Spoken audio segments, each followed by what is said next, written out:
Hi there, welcome to today's anatomy lesson. Today is part 3 of our biochemistry series, and today we're talking about biomolecules. Now, in chemistry, you may have heard the slightly scarier term of organic compounds, but no stress, we're not talking about all of that. Today, we're just going to go by simple biomolecules. Okay, so carbohydrates. What is the monomer of a carbohydrate? The monomer means what makes it up, it's building block. Okay, so for carbohydrates, that means monosaccharides, one sugar, a simple sugar, like glucose. What are some examples of carbohydrates? Things like glucose, starch, cellulose, lactose, glycogen. Glycogen is something that's stored for skeletal muscle for quick bursts of energy, as well as in the liver when your blood sugar is dropping. What is the function of carbohydrates? Well, primarily it's for short-term energy. And what is the percent of body mass that comes from carbohydrates? Relatively small, just about 1%. Nucleic acids. What is the monomer of nucleic acids? Well, they're nucleotides. What are some examples of nucleic acids? Well, DNA and RNA. What is the function for nucleic acids? It's the storage of genetic information. And what is the percent of body mass for nucleic acids? Less than 1%, very, very, very small. Now, as far as lipids, another term for lipids is fats. What's the monomer? The monomer is actually two pieces. It's glycerol and fatty acids. What are some examples of lipids? Steroids like cholesterol, but also oils, fats, waxes, and phospholipids found in the cell membrane. What is the function for lipids and fats? Well, it's the structure of the cell membrane, that's the phospholipids I just talked about, plus long-term energy storage. Think why whales have blubber.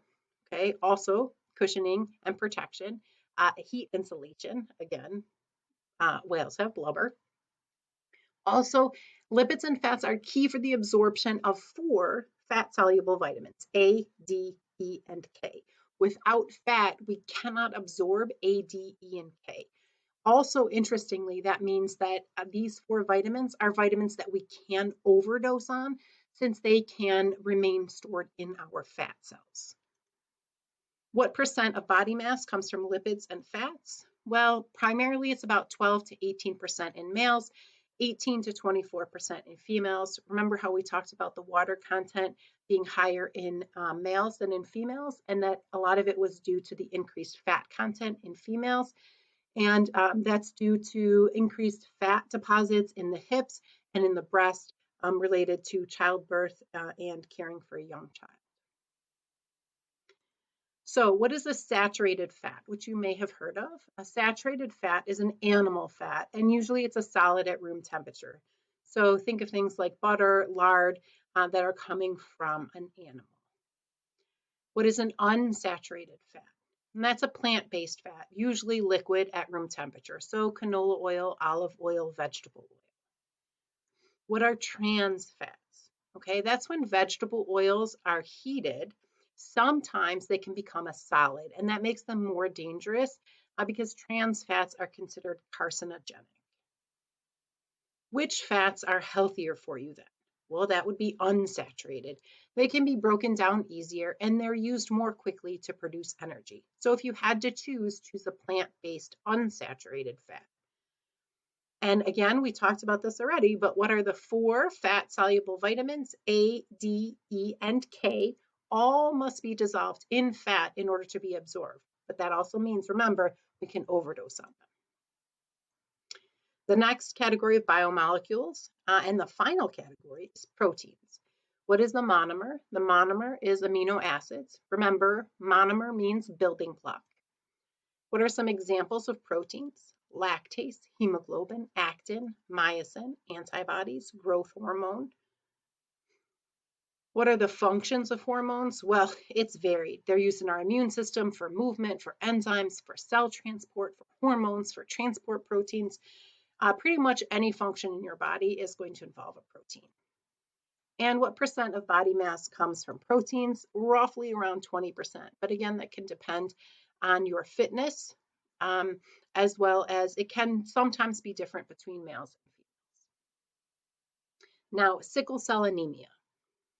What is it? What happens?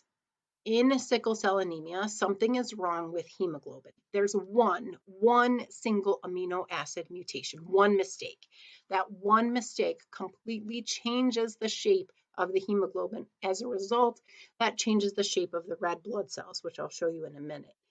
And because the shape of the hemoglobin is changed, the red blood cells cannot carry oxygen as effectively. So here's what happens in normal hemoglobin. Normal hemoglobin, we have these just molecules.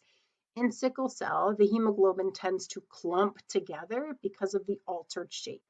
As a result, a normal red blood cell has a sort of frisbee-looking shape, and a sickle cell red blood cell has a shape that looks like a sickle, like the harvesting tool.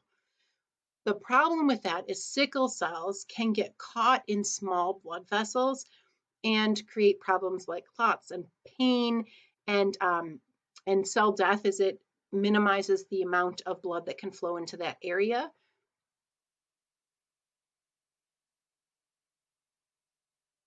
Okay, and if you click on the links that I provide in the PowerPoint, it just gives you more information about it. Okay, so sickle cell, again, very important to understand that it changes the shape of the red blood cells. Okay, and also, as for proteins, we have enzymes.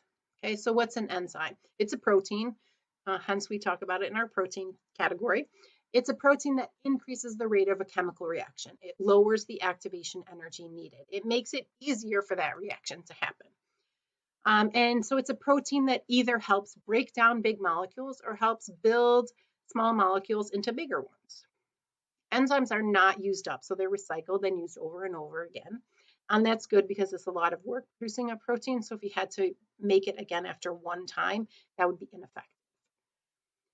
Proteins that are enzymes usually end in ASE. For example, lactase is the enzyme that breaks down lactose. Now, if you look at this picture, you can see there's an active site. What is an active site? The active site is the area on the enzyme where the substrate binds. So what is a substrate? A substrate is what you start with. It's what the enzyme changes. Okay, so how do enzymes work? What's the process? What's the mechanism? So each enzyme has a specific shape that fits with a specific substrate. So they're very specific. Each enzyme has a unique three-dimensional structure because of the amino acids that build it. Okay, so now there are two models, there are two mechanisms that are used to explain how enzymes work. The first is lock and key, which is the most simple one, and you may have heard of this one before. The active site is shaped exactly like the substrate, and they fit together like a key and a lock. And it's often regarded as inaccurate or not quite the whole picture. So what's a better theory, better model for how enzymes and substrates interact? It's the induced fit model. So the active site and the substrate change a little bit after they bind so that they hold together. So it fits together like a handshake instead of just plugging it in like a key. So they're actually holding each other together. So here's an example of the lock and key where simply on the substrate, there is a shape on the enzyme that match exactly. They simply fit together.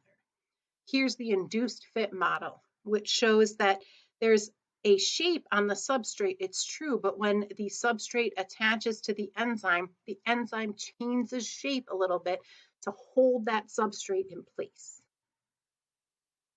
Okay, what else about enzymes? There are limiting factors. Things like temperature, pH, and substrate concentration. Those are limiting factors that can affect how well the enzyme acts. So enzymes work more effectively within their optimal temperature and pH. Now, surprise, surprise, most of the enzymes in our body work close to an ideal or optimal temperature of 98.6.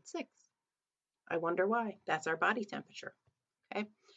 And again, if it's an enzyme that's working in the blood, the pH is going to need to be, that would be optimal, would be around 7.35 to 7.45. If the temperature or pH gets too far outside the optimal range, the enzyme can denature or change shape, And then when it's denatured, it doesn't work right. So think about this. When you have a fever and it's 102, 103, you don't feel good. You're tired. And part of that is related to all the enzymes in your body that normally work effectively at 98.6. Some of them aren't working so great right now. They're denatured. And as you bring the fever down, you start to feel better because those proteins are renatured. And again, they can work effectively as enzymes in our body. Okay. So again, today's topic was biomolecules, the less scary version of organic compounds. We talked about 4: proteins, nucleic acids, lipids, and carbohydrates.